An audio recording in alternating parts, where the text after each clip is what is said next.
So some of the best sport climbing in England and Wales happens in quarries like this one that we're at today, which is Horseshoe Quarry.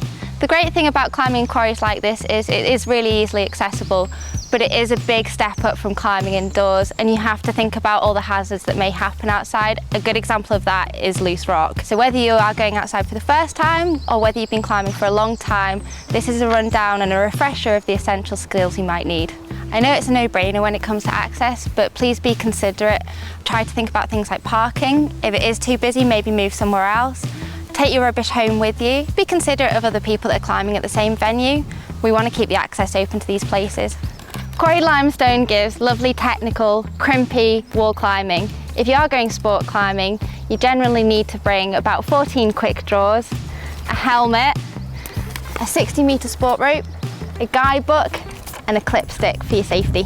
All quarries have really mixed sections of rock, so it's super important to wear a helmet when you're climbing and belaying. Move to one side when you are belaying, and move away from the base of the crag when you're having a break. You'll encounter a whole range of fixed equipment in quarries, like these brand new bolts placed by the BMC at Horseshoe Quarry, to bolts and pegs that vary in age, spacing and quality. My advice is, check the bolt that you're clipping into, check that the rock is solid around it, and if you're not 100% sure, back it up or back off, and it's better to just be able to climb the next day. Do contribute what you can to your local bolt funds in the areas that you climb at. They do great work, it's voluntary, and it keeps the maintenance of the bolts nice and fresh. Belaying with skill and attention is super important. The risks and the consequences of climbing outside are far greater, so you really need to be on your A game. If you're belaying with a normal belay device, then make sure you have the tail end of the rope locked down low at all times. Many climbers use Grigris for belaying. My advice would be, keep your hand locked down low at all times again, but get comfortable with the device inside first. If you can lead climb indoors safely, then you already have many of the essential skills to transfer to outdoor climbing. However, it is quite different outside. You need to think about the fact that the bolts are further apart, there can be loose rock, and you also need to re-thread the bolts at the top to get your quick draws back. So let's have a look at this. Method 1 is the preferred method of threading through, and it's the one that I would highly recommend using, especially when you've got the space at the belay station to do so, because it involves not untying until the very end. So I'm going to clip in first to the bolt that's above the chain. So I'm not running my quick draw through here. It means the rope is free to run through here. I'm going to clip my rope in as I've got to the top of the route, and I'm going to shout down to my belayer now, so Alex, take me tight. So I'm now pulled in nice and tight, my belayer's got me. I can then clip in the next quick draw at an opposing direction and clip this in directly to my belay loop. I am now in hard, so I can let my belayer know, okay Alex, I'm in hard, you can give me some slack. He now gives me some slack. I brought one screw gate up with me. Now I'm going to clip into my belay loop. And I'm going underneath, so it's not going in over the top and getting mixed in with my quick draw kit. Now, I'm pulling up enough slack, so about a metre, maybe 1.5 meters. I'm now going to thread it through the first chain hole and the second chain hole, pulling it down. At this point, if I don't feel like I have enough slack to tie a double figure of 8, I can pull through a little bit more to play with. Now I'm going to make my double figure of 8, so that's one loop, thread over and thread through and pull it tight. Once I'm happy with that and the loop isn't too long, I'm going to clip it into my screw gate, make sure I've got it screwed up tightly. At this point, I'm now safely tied in to be able to untie the figure of 8 from my harness.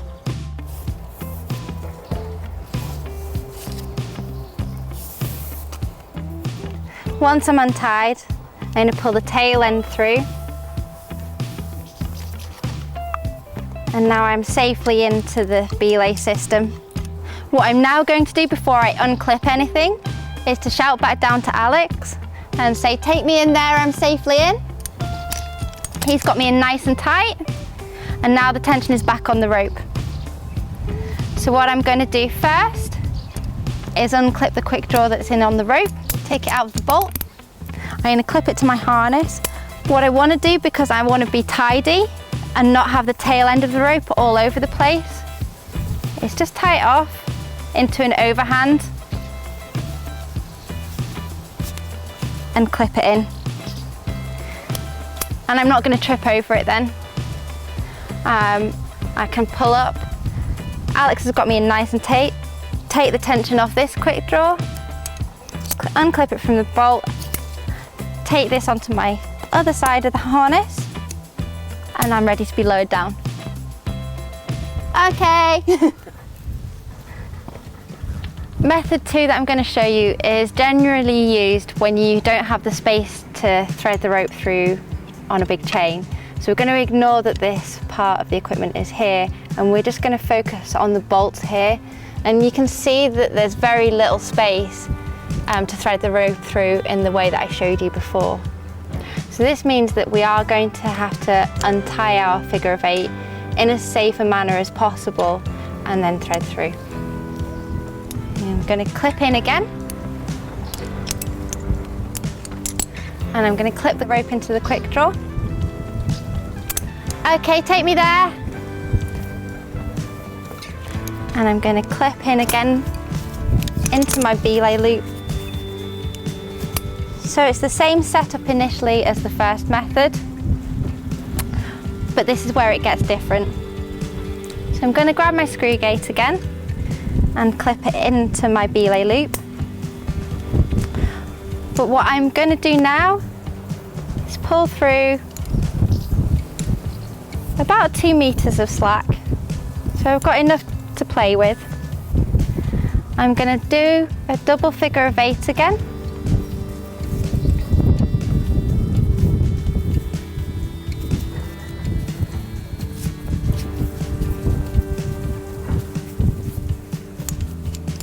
And I'm going to clip this into my screw gate. I'm going to screw the screw gate up.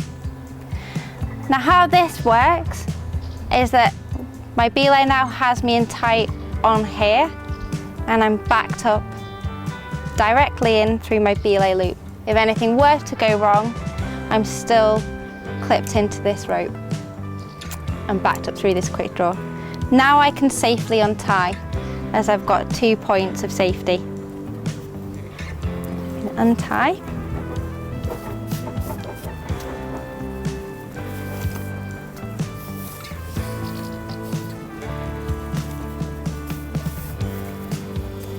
And I'm going to thread through these 2 bolt holes. Through 1, through 2. Pull through the slack. And I'm now going to retie in to my harness as I normally would.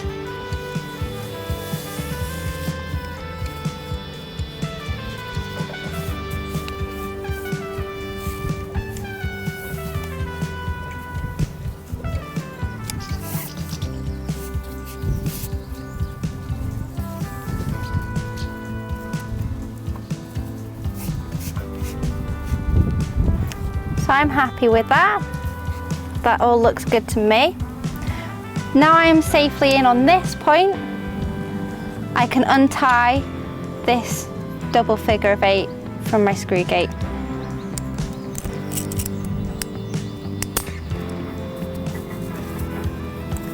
And pull the rope back through and let my belayer know that I'm back on the rope. Okay, I'm back on the rope, take in tight. And get rid of that screw gate. And then unclip from the rope as before. What I might need to do is just find a hold on the rock to release the tension on the rope so I can take it out.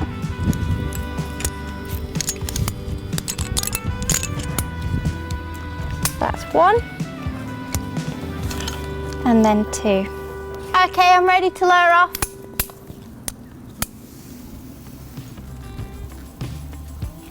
Take great care that your rope is long enough for the route you have chosen, and always tie a knot in the tail end of the rope. I know this sounds really simple, but many experienced climbers have died or been seriously injured from being lowered off the end of the rope. Most quick draws feature two styles of crabs, a straight gate that goes into the bolt and a curved gate that you clip the rope into. It's really important to make sure that the gate is shut, that it's not cross-loaded, and that it hangs freely and it's not running over any sharp edges. Many people have an accident when they fall off between the first and the third bolt. It's really important that the climber and the belayer are super attentive, communicate properly, and that the belayer has the appropriate amount of rope out for the climber at this point. If you're unsure about the start, use a clipstick for the first and the second bolt, and make sure that your belay isn't right underneath you. Before you set off climbing, make sure that you're tied in properly, there's a knot in the tail end of your rope, and make sure you use your buddy check system to check that both yourself and your belayer are ready for action. If you aren't in the zone to lead climb, then maybe you just fancy checking out the moves on a top rope. It's important that you have a couple of quick draws clipped in at the top to run the rope through these. If you have the rope directly clipped in through the lower off top roping, it will accelerate the wear, so it's really important not to do this. And make sure that you're not top roping or lowering off on a single bolt. After a great day's climbing at the crag, remember to leave. Camping of any sort isn't allowed in the quarries, so it's now time to pack up, head off to your local campsite, support local businesses, and celebrate your Red Point success with a cheeky tipple of your choice.